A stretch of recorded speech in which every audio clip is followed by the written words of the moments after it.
Masih dari bab yang sama tentang basis untuk ruang vektor, ruang di sini sedikit ada kombinasi soal ya. Jadi begini, kalau misalnya di contohnya ini kan kita punya 5 vektor.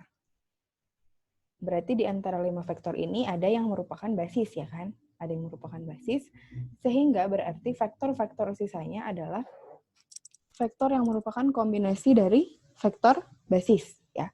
Karena kita tahu bahwa basis akan merentangkan vektor-vektor yang lainnya. Nah, sehingga di sini soalnya ada dua. Yang pertama, kita diminta mencari basis. Yang kedua, kita diminta menyatakan vektor sisanya sebagai kombinasi linear dari vektor basis.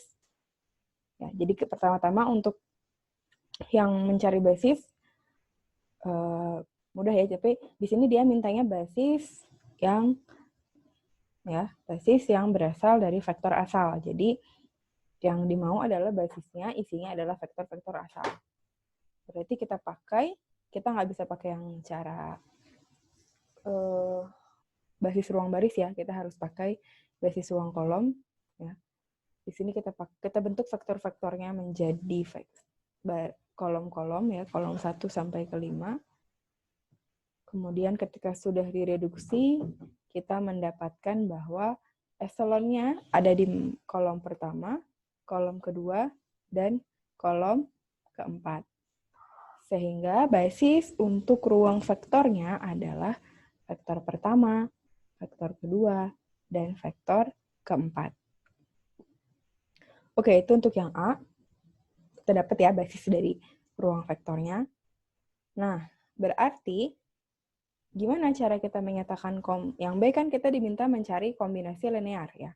Berarti kalau yang basis adalah vektor pertama, kedua, dan keempat, si vektor ketiga sama vektor kelima, ini pasti merupakan kombinasi linear dari V1, V2, dan V4 ya. Nah, cuman kalau kita lihat vektornya di sini, agak sulit ya buat kita tahu kira-kira apa nih persamaan yang membentuk V3 dan V5.